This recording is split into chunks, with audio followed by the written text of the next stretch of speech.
Bienvenidos a nuestro canal de terror, donde exploramos las profundidades más oscuros del mundo paranormal.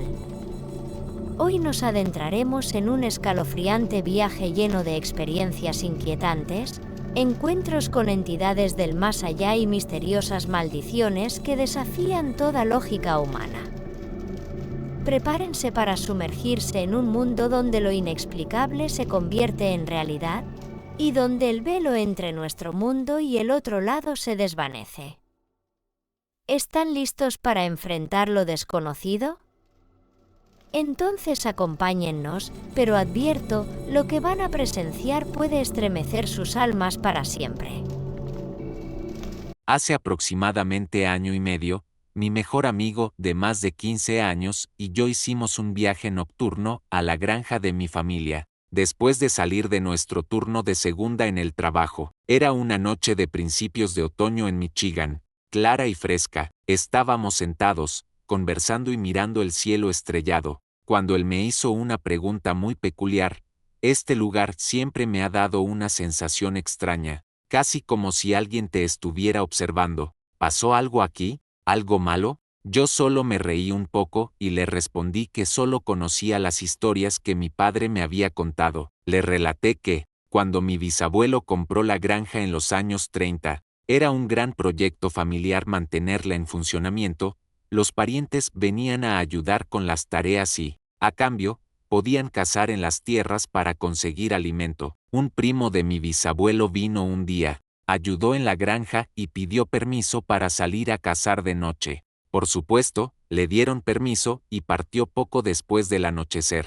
A la mañana siguiente, mi bisabuelo notó que el vehículo de su primo seguía caliente en el camino de entrada, aunque ya debía haberse marchado hacía horas. Todavía estaba oscuro, pero él conocía la zona en la que el primo iba a cazar, así que se dirigió hacia allí. Cuando llegó al pasto trasero, gritó su nombre. Escuchó una voz extraña pero familiar que le contestó. Dijo que aquella voz le heló la sangre, que había algo en ella que no sonaba bien. Volvió a llamar, y esta vez la voz ya no era la de su primo, sino un gruñido que imitaba su voz. En ese instante, corrió de vuelta a la casa sin mirar atrás. Cuando salió el sol, reunió a un grupo de familiares y trabajadores para buscarlo. Encontraron su escopeta cargada pero sin disparar, su sombrero cubierto de un líquido marrón salpicado, y nada más. Mi bisabuelo lo buscó durante más de 60 años, sin hallar rastro alguno. Solo tuvo una pizca de esperanza cuando, mucho tiempo después, el pantano de aquel pastizal se secó, pero nunca apareció nada. Con el tiempo, la vida continuó, aunque el misterio quedó abierto. Pasaron casi 2 décadas antes de que algo extraño volviera a ocurrir. En los años 50, durante la temporada de venado, mi bisabuelo ya había escuchado o creído ver cosas raras en el campo. Ese día, él, mi abuelo, mis tíos abuelos y un hombre al que llamaban sin broma Indy Joe, estaban cazando. Joe era un nativo americano. Nadie supo nunca de qué tribu. Era un tirador excepcional. Casi nunca fallaba. Se encontraban a media milla de la casa, empujando a los ciervos hacia el campo. Joe hirió a un venado y fue a rastrearlo. Había mucha nieve, así que seguir el rastro no era problema. Esa parte de la granja era densa, llena de maleza, pantanosa, y casi inútil como terreno. Joe y mi abuelo, que entonces tenía 11 o 12 años, siguieron un sendero de venado que los llevó a un claro casi perfecto, de unos 2 metros de diámetro. En el centro yacía el cuerpo destrozado de un venado, irreconocible, sangre por todas partes,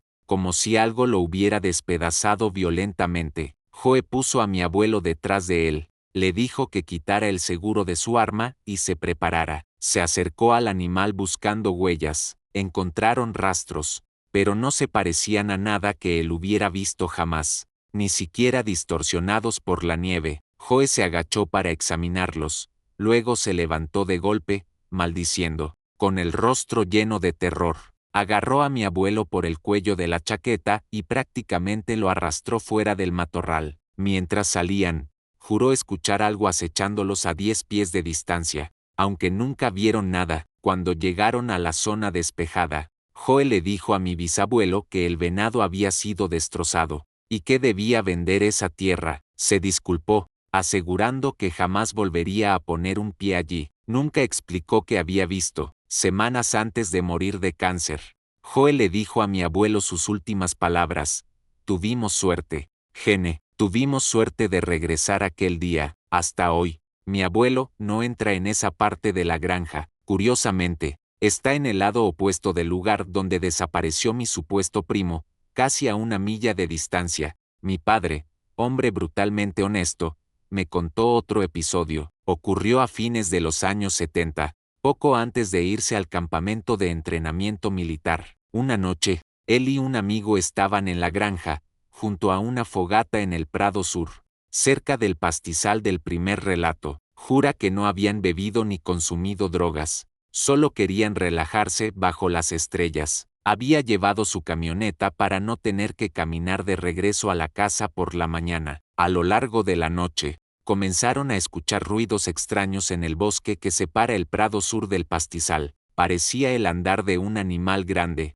algo del tamaño de un oso. Su amigo Mark quiso averiguar qué era. Tomaron una linterna y se acercaron, sin pensar que podría ser peligroso. Cuanto más se aproximaban, más fuerte sonaba el crujido de ramas, como si algo se acercara. Empezaron a retroceder, dándose cuenta de que no era buena idea. Justo cuando Mark iba a apagar la linterna, mi padre vio un par de ojos amarillos y una boca llena de dientes. Algo no cuadraba en la forma de la boca y la posición de los ojos respecto a los dientes. Describió el hocico como muy similar al de un lobo, pero mucho más grande que cualquier lobo o coyote que hubiera visto. Mark también lo vio. Mi padre dice que Mark gritó como una niña y corrió hacia la camioneta. Él hizo lo mismo. Mientras huían, la criatura lanzó un aullido indescriptible, tan inhumano y primitivo que hasta hoy resuena en sus oídos. Dijo que era imposible de explicar. Un sonido que anunciaba la muerte. Conozco bien a Mark, falleció hace algunos años, y él corroboró la historia de mi padre, añadiendo que fue lo más aterrador que vivió en su vida, más que un ataque de lince que alguna vez sobrevivió. Yo crecí pensando que todo esto eran solo historias familiares para asustarnos y que fuéramos cuidadosos en la granja. Nunca las creí, hasta que tuve mi propia experiencia, aquella noche con mi mejor amigo. Después de contarle todo lo anterior, él me preguntó, ¿por qué demonios nadie ha hecho algo? ¿Búsquedas, fotos aéreas, algo? Me reí y le respondí que, para mí, solo eran cuentos de fantasmas. Pero esa noche, el mundo pareció burlarse de mí y demostrar lo contrario. Habíamos estacionado junto al granero, que en los últimos años había servido de matadero. La granja ya no se cultiva, está en una lista de reserva para las futuras generaciones,